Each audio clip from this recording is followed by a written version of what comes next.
We are again. Just give me a minute, please. As usual, I am getting myself organized here with the streaming. Just one sec. Meditation's coming. I just have to make sure I'm in the right place. Yes, I'm in the right place on Instagram. That's good. Oh, looking good. Starting to look good on Facebook too. Oh my god, it might all have worked. Amazing. One sec, nearly there.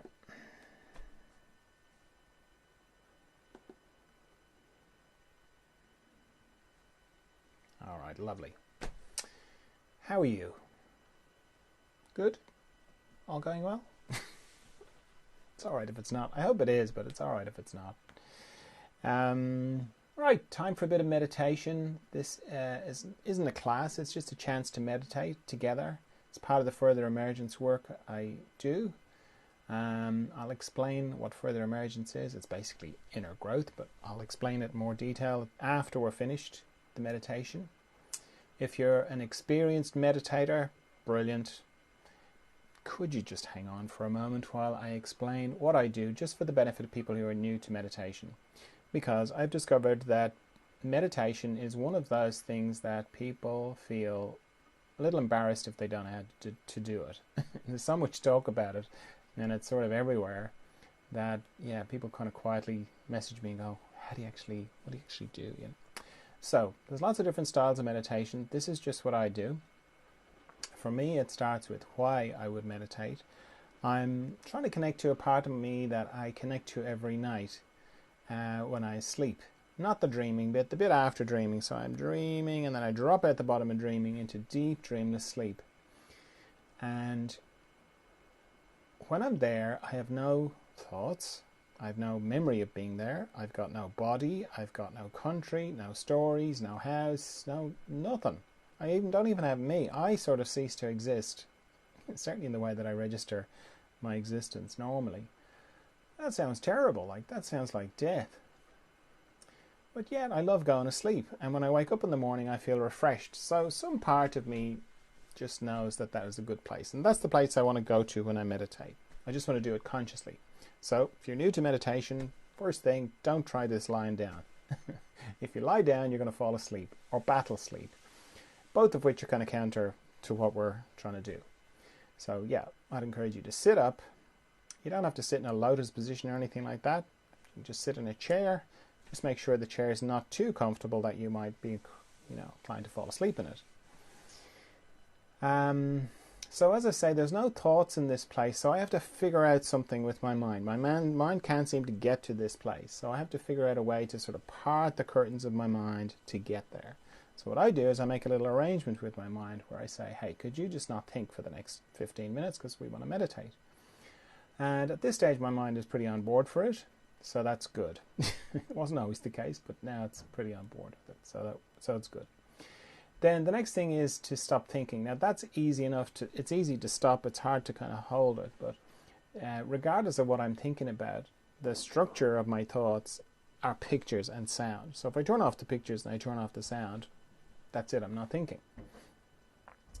And as soon as I do that, I'm into the practice of meditation. Now, the practice of meditation runs parallel with the intention of meditation, or in tandem with it. So my intention is to go to this deep, mysterious, calm, still, beautiful, all the words that you read about meditation, Zen-like, can't think of any of the other ones now, that place, that's my intention. The practice of meditation starts as soon as I stop thinking, and it pretty much goes, I'll turn off the pictures, I'll turn off the sound, then a little bit of time will pass and I'll discover that I'm thinking again. I'll go, oh, I'm thinking again. So I'll turn off the pictures, turn off the sound, I'll stop thinking again. And then a little bit more time will pass and I'll discover that I'm thinking again. I go, oh, I'm thinking again. Turn off the pictures, turn off the sound, stop thinking again. Then a little bit more time will pass and I'll discover I'm thinking again, and so on. Just repeatedly bringing my mind back to not thinking whenever I discover that I am thinking. And I sort of alert you to that if you're new to meditation, because it's quite easy to get the misconception that to meditate, your mind is like a lake and there shouldn't be a ripple of thought across it, which isn't my experience at all. It's a kind of a flow between the two. Sometimes I'm very deep and still and calm and, like what you read about. And then other times I discover I'm thinking. And the two kind of go together. And they each have their own power. Like, it's very powerful to be in that very still, calm place. But then it's also very powerful to discover that I'm thinking. Because if I'm in the process of, stopping thinking, every time I discover that I'm thinking, most of my thoughts are to do with me, and they're very personal. I'm very involved in them. I'm wrapped up in my thoughts, and I think they're all about me. But then every time I stop thinking, so I just deconstruct that thought, I turn off the pictures, I turn off the sound.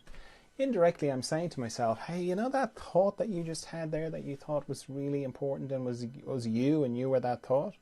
Well, you just made that disappear. So you're not that thought. In fact, you're not any of your thoughts. You're something else. That's pretty powerful. And the fact that I do that repeatedly, over and over and over again, that's very powerful as well.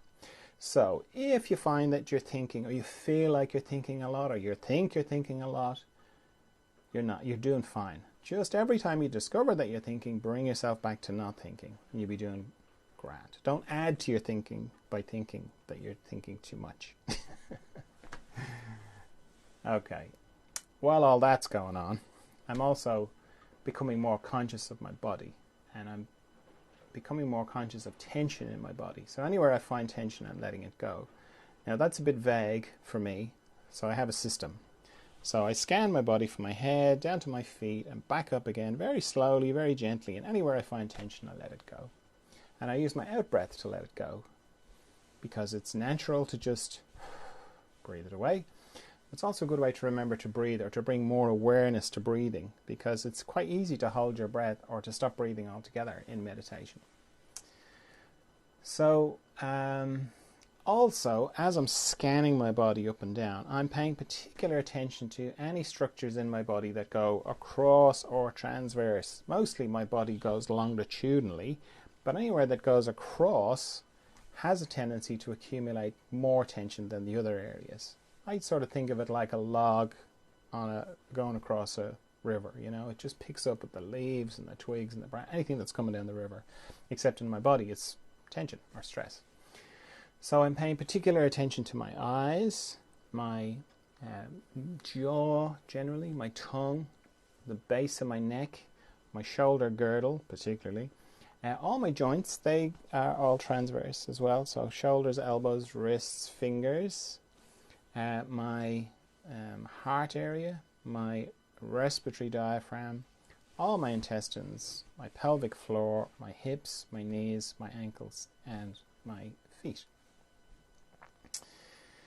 Having a nice quiet room is very helpful if you're beginning with meditation, because as soon as you close your eyes, your hearing will amplify, and one of the things that triggers thoughts is little noises. So the less little noises that you have, the easier it will be to gain familiarity with your inner space, which is kind of what meditation is about. Another thing I do to help my mind is I set a timer for how long I'm going to meditate for. I'm going to set my timer for 15 minutes, but if you're new to meditation, I'd encourage you to set yours for a shorter time, maybe 5 minutes, and then repeat that 3 times. Because 15 minutes is a long time if you're not used to it. I know that sounds crazy, but it is. Okay, so let me just check if there are any questions or anything. No, just lots of people. And anything on Facebook? No. Good. Okay. All right. So if we go into the mystery.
All right, if you've you feel like you've gone very deeply inside and you feel like you need a bit of time to come back from that, take your time before you open your eyes.